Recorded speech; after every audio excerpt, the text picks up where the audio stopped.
So next up we have somebody who the magic world has been raving about for the last year. Every magic forum you go on, there's a post about this guy's move. He's going to perform for us the Charlie Miller table pass, which I think every card expert will tell you is one of the most difficult moves in all of card magic. So please welcome Brent Brawl.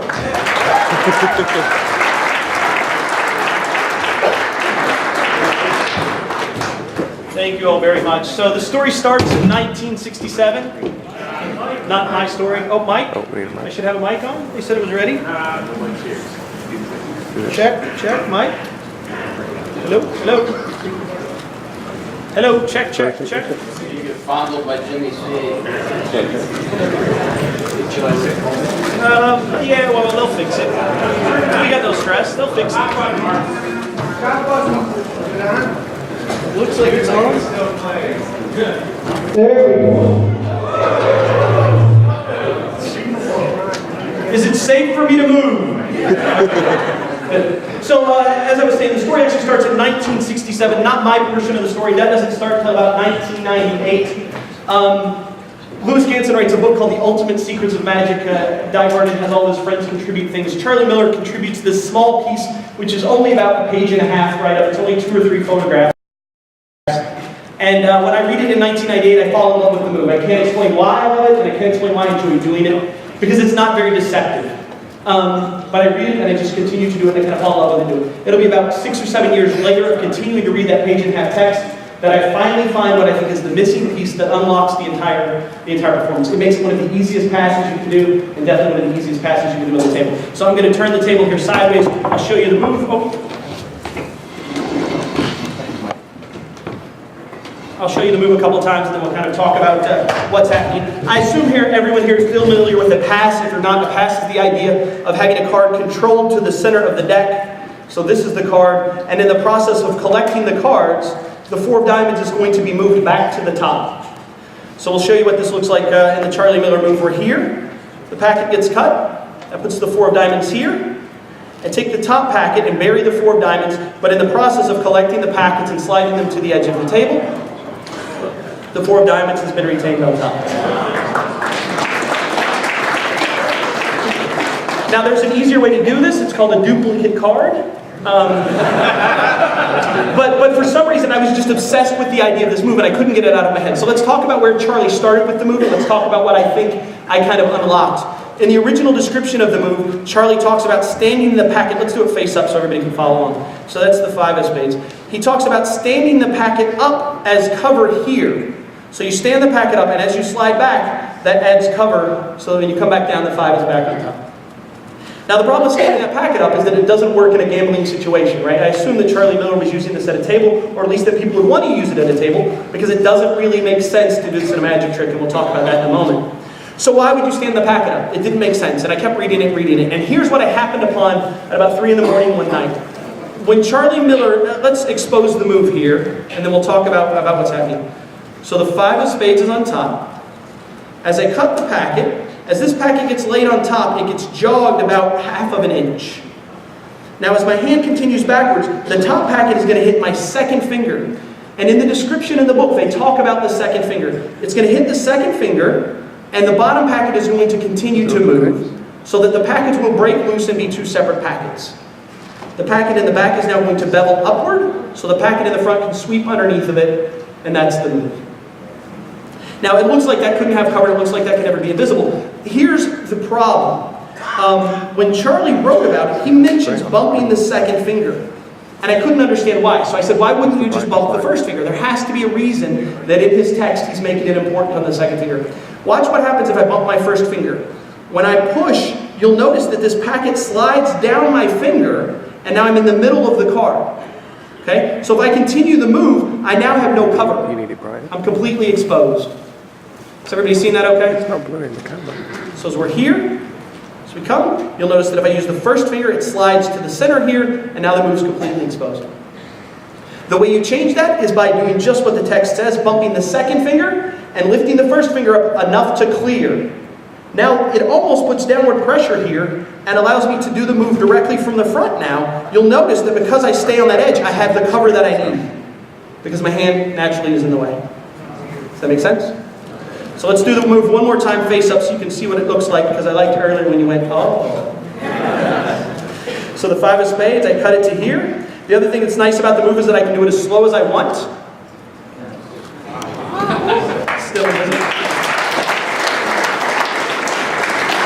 So now I feel like I've unlocked the Charlie Miller pass, and the great thing about that is nobody cares, right? And there's no application I can use it for in the real world. The only thing I do is stay up late at night and do it for myself and smile. So I try to say, well, why can't it be done? Now, the reason it can't be done, when we think about this, the only illogical thing that's happening is the packet is spinning 180 degrees for no reason. It doesn't ever make sense to cut the deck, complete the deck, and then spin it 180 degrees as I pick it up. So my goal then becomes to try to remove the 180 degrees. And what I discovered is, in order for it to work, you have to spin the packet 180 degrees. But you can do that by spinning the top half 90 and the bottom half 90, and that equals 180. It took me a long time to figure that out.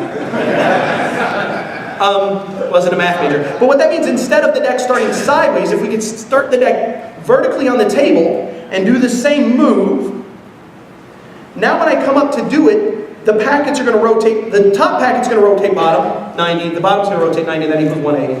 Does that make sense? Let me expose that from here, this side. So as I'm doing the move, the top packet is only rotating 90, the bottom packet is only rotating 90, and then it comes back. Now the reason that becomes acceptable is because if the packet is on the table in this position, and my goal is to drag it to here, it has to turn 90 degrees no matter what. So now when I do this move, and I'm here, it has to turn 90 degrees, so it's gone away. No, I still could use it in the real world, right? That's the problem. Now all of a sudden I've got this move that's really clever, and I'm really starting to kind of unlock it. I'm about 14 years into the thing, and I still can't do it for anybody. Unless it's a magician, and they go, wow, that was pretty, Riggs. But I work in the real world, and I'm trying to really learn to do this for a card trick.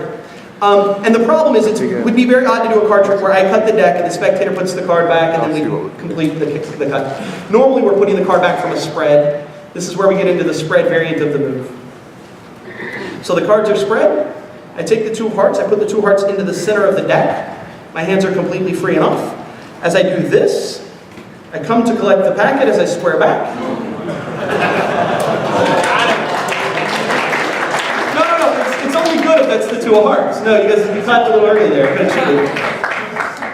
So let's talk about what's happening in this move, because now all of a sudden I've put all the pieces together, and I'm really able to do this in an application that looks like something I would do in the real world. So I can take somebody's card, the 8 of spades. When I put it in the center of the deck, all I do is square it up with another card, so it creates a double. That way from the back edge, I can see exactly where the card's at. In this situation, we'll put it in face up so that we can follow along. There's the 8 of spades. As I go to collect the deck, my thumb is going to hit the card in front of the 8 and push down with it a little bit and up. So as I square up, that's going to create a jog between the 2 packets. Here. Now that jog exists, but my hand exists here to cover that jog. So we'll turn this way so hopefully you guys can see that. So we're here, this hand is this way. The most important part is that this right hand has to stay at the edge of the table. Because in a moment it has to hit this corner, and if it's out here, like you would normally square the cards, it has to come back to get that packet. And you don't want to come back to get it. So instead, it stays at the edge of the table, it comes forward and naturally hits that corner, as I do exactly the same shift we were doing out here, right? If we remember this, it's exactly the same shift here. It's just happening from this way.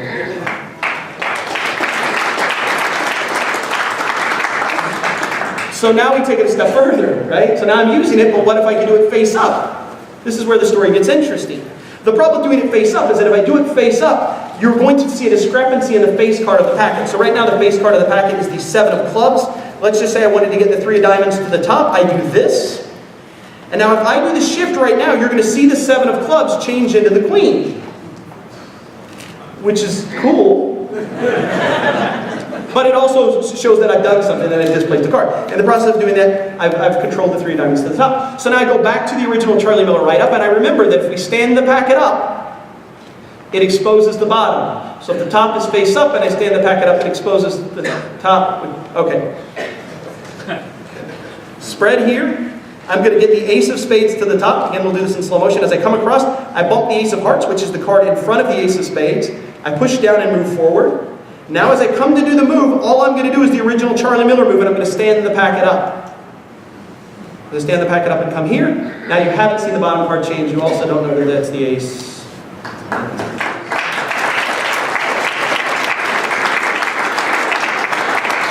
So that's just a little bit of the work on it. I've got tons of work on it. And what's great about this move, the way that I've got it right now, is it's not a speed shift. In the original write-up, it's considered what I call a speed shift. And when I say speed shift, the old guys like to use the word rapid or rapidly in the old books, which usually means that it's a shift that's supposed to happen quickly, and that's what makes it deceptive. And they do use the word rapidly in this write-up. I think that what I've done is kind of unlock it so you don't need that. Because you don't have to do it quickly, it doesn't take muscle memory to do. There are a couple of steps that I talk about, and if you can do those steps, you can do this pass. So I really think, even though it might look difficult when I do it on the table, I really think if you just watch me do it a couple times, you can learn it. So if you see me around, you can get it there. Also, MillerpassMagiFest.com, you can go there, the explanation's there, so you can log on and get all the details all the way through. It's like a 26-minute video, so you guys can see there. I've got cards with that name on them up front here, too, if you guys want to walk up and get those. MillerpassMagiFest.com, you can learn everything that I know about this movie. And then again, I'm here all weekend, and I'm completely, I just appreciate Josh and Andy giving me the opportunity to be here and share this with you guys. If you guys have any questions or want to see the move up close, I'll be around probably till 4 or 5 in the morning tonight. I got to go to bed early because I work the dealer's room the next day, so I'm going to try to get up there. Thank you guys so much. I appreciate it.